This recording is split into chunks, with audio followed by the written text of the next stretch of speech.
Veja bem, eu não sei exatamente quando começou.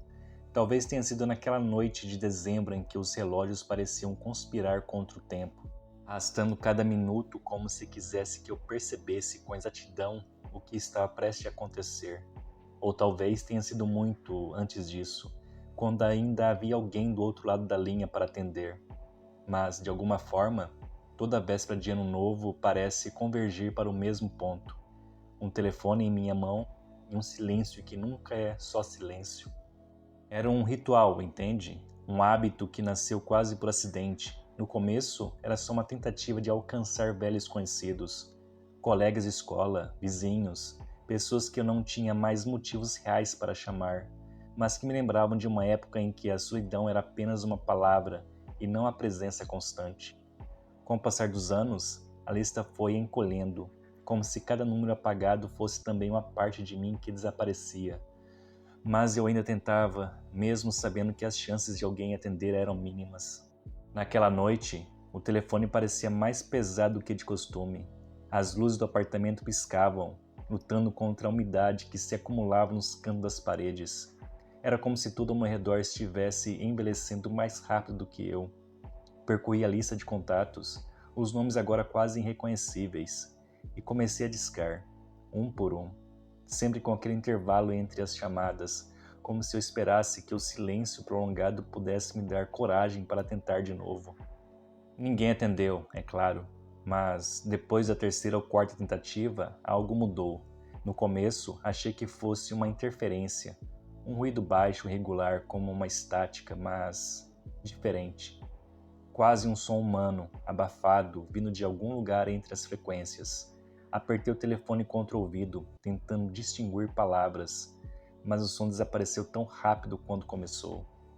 Tentei novamente, outra chamada, outra voz que não respondeu.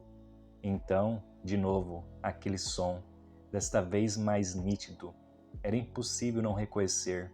Um riso curto, seguido por algo que soava como o meu nome. Deixei o telefone cair no chão. Eu devia ter parado ali. Mas, sabe, existe algo em nós, um impulso, talvez, que nos obriga a ir até o fim, mesmo quando sabemos que o fim será um abismo. Peguei o telefone novamente, as mãos tremendo, e disquei o próximo número. Desta vez, não houve intervalo. Assim que o sinal da chamada começou, ouvi as vozes, não uma, mas várias, fragmentadas, como pedaços de diálogo que eu havia esquecido.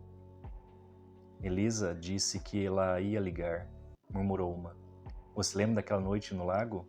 Perguntou outra. E depois, mais claro, um sussurro carregado de algo que eu não sabia nomear. Venha também. Era absurdo, claro, mas o absurdo nunca parece tão absurdo quando você está sozinho e há algo, qualquer coisa que pareça querer você. Continuei discando, cada número trazendo uma nova voz, cada voz trazendo uma memória que eu havia enterrado. O som dos fogos de artifício começou ao longe, um lembrete de que o mundo lá fora seguia em frente, indiferente ao que estava acontecendo dentro daquele apartamento. Foi quando as paredes começaram a ceder. O lugar onde eu vivia sempre fora velho, mas naquela noite parecia que o tempo decidira consumi-lo de uma vez. A tinta descascava em flocos grandes, caindo como neve suja. O teto rangia, as vigas protestando contra um peso invisível. O ar tinha um cheiro úmido de madeira apodrecida, mas também algo mais, algo metálico. Eu tentei levantar, mas minhas pernas estavam presas, ou talvez fosse o peso do que eu sentia. As vozes ficaram mais altas, agora preenchendo o espaço. Elas chamavam meu nome, riam, choravam. Algumas até gritavam, e no meio de tudo isso, a frase que ecoava repetidamente: Você já sabe o que fazer. Havia um alívio estranho naquela ideia. Talvez fosse isso que eu buscava desde o início. Uma maneira de escapar do silêncio, de me juntar a algo que parecia maior do que eu. Levantei o telefone uma última vez, as mãos sujas com algo que parecia tinta velha, ou talvez sangue. Eu não sei mais dizer, não precisei discar. Do outro lado, as vozes me esperavam. Quando acordei, o apartamento estava intacto, as paredes haviam voltado ao seu estado habitual de descuido. As luzes piscavam, mas não mais do que de costume. Olhei para o telefone, a lista de contatos estava menor. Nomes que eu sabia que haviam estado lá na noite anterior, agora não passava de um vazio, como se nunca tivessem existido.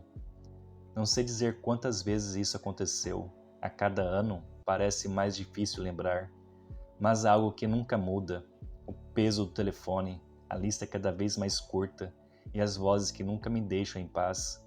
As vésperas de ano novo chegou de novo. Eu sei o que vai acontecer.